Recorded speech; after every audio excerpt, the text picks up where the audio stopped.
esses textos que falam acerca do período em que Acabe esteve no poder. Ele vai retomar a narrativa com Acasias, aqui no livro de primeiro livro dos Reis 22, versículo 51. Então ele vai retomar aqui a narrativa falando agora sobre Acasias. Eu quero trazer mais uma informação para encerrarmos a nossa aula. Já está ficando bastante extensa, tá ok? Quero então trazer mais uma informação aqui no livro Batalhas da Bíblia. Caim Herzog e Mordecai Giron. Editora BV Books. Quero trazer aqui uma informação acerca dos reis Onri e Acabe. E depois continuaremos aí as nossas descrições com Acasias e Jorão, ainda na dinastia de Onri.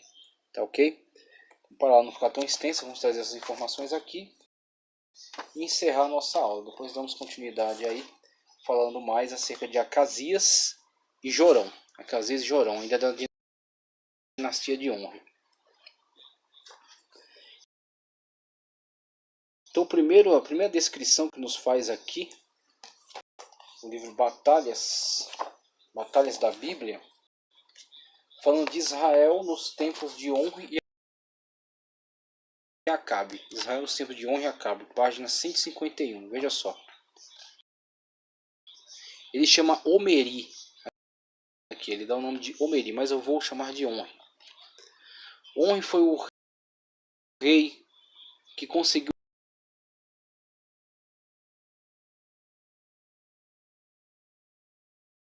restabelecer Israel em coligação com Judá, como principal potência do sul da Síria e da Grande Palestina. Também, surpreendentemente, nenhum de seus feitos foi preservado nos registros bíblicos. Um rei judaico, na verdade é mais preciso dizer israelita, né? Porque o rei judaico, o rei do sul, o rei da nação porção sul, ele era um rei da porção norte, então o rei israelita. Um rei israelita que não se curvava perante a coroa de Davi, nem aceitava a singularidade do templo de Jerusalém. O que significa todos os reis do norte. Só seria mencionado pelo cronista bíblico se este considerasse o assunto relevante para o seu próprio relato da história de Judá. É de uma fonte extra-bíblica a inscrição da estela de Mesa, rei de Moabe, que ficamos a saber que Onri reconquistara Moabe, sendo-nos permitido inferir que também Amon teria ficado sob seu domínio. A Bíblia menciona de passagem a fundação da nova capital de Onri, Samaria, após o que todo o rei do norte passou a ser chamado Reino de Samaria. As escavações arqueológicas trouxeram à luz partes consideráveis da capital israelita, fortificações poderosas e elaboradas, um magnífico conjunto palaciano, armazéns, diversas instalações administrativas. Ficamos com uma impressão de poder e prosperidade. Uma das fontes principais do poderio econômico de Onri foi a intensificação de sua tradicional aliança com os fenícios. A intimidade dessa aliança é inferida do fato de ter sido comentada através do casamento de Acabe, herdeiro aparente de Onri, com Jezabel, filha do rei de Tiro. A aliança com Tiro é por si só um sinal da ascendência militar e política. Então Israel tornou-se relevante a ponto da Fenícia olhar para Israel como um importante aliado, né? A ponto de fazer essa aliança aqui, firmar essa aliança. A sobrevivência política e econômica dos estados marítimos fenícios dependia de garantirem a proteção de seu interior, produtor de alimentos, e das rotas comerciais que conduziam aos seus domínios costeiros. Conseguiam-no geralmente através de conclusão de pactos com seus vizinhos mais indicados, habitualmente os mais poderosos. Invasão de Beni-Hadad II. O ressurgimento de Israel era visto com grande preocupação pelos Damascenos, e na época de Acabe, que sucedeu Onri por volta de 870 a.C., Ben-Hadad II desencadear uma guerra preventiva antes que Israel se tornasse demasiado forte e tomasse a iniciativa de desencadear uma guerra preventiva para reconquistar as anteriores possessões salomônicas nos montes Golã e mais a norte e a leste.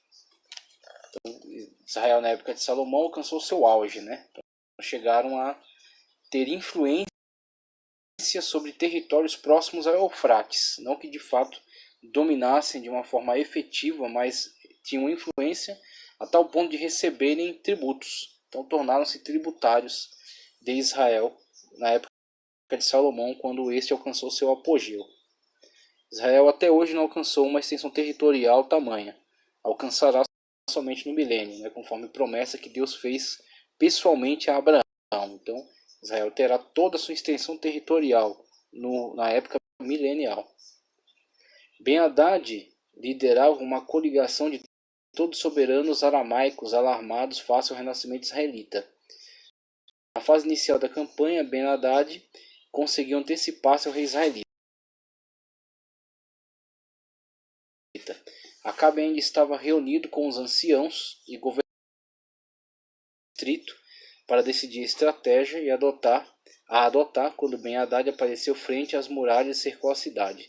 Isolado do grosso de seu exército regular, que ainda se encontrava disperso pelas suas guarnições, ou fora inteligentemente evitado por Ben-Hadad, Acabe tinha consigo para consultas os funcionários e os comandantes das reservas, a leva nacional, pelo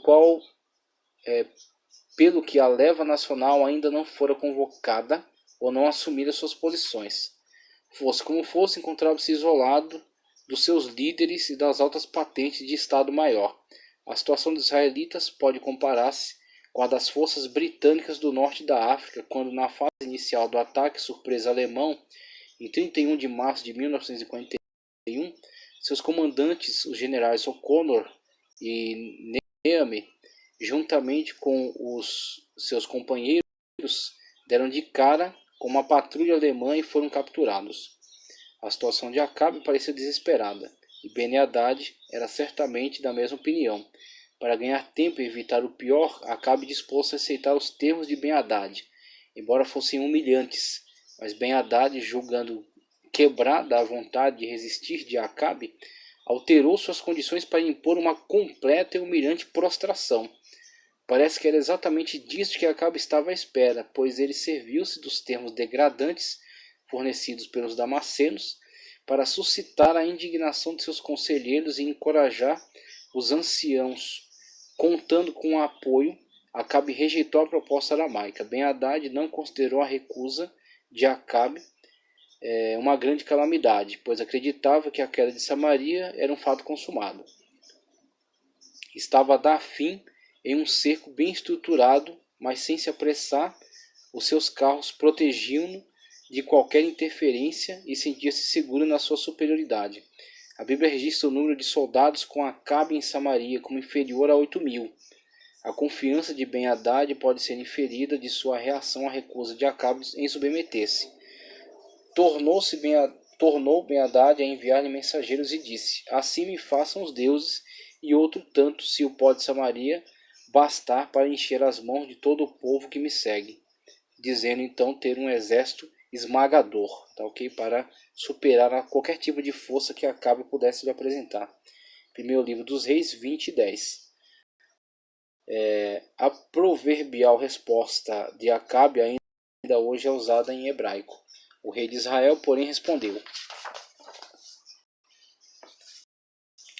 dize-lhe, não se gabe nem cinge das armas como aquele que as dispõe.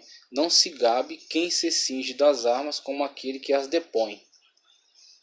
Temos aí essa fala em 1 livro dos Reis 20:11. Face a esta resposta, Ben-Hadad ordenou a preparação geral, mas o seu ataque foi antecipado pelo de Acabe. As forças israelitas formaram em duas divisões. A primeira,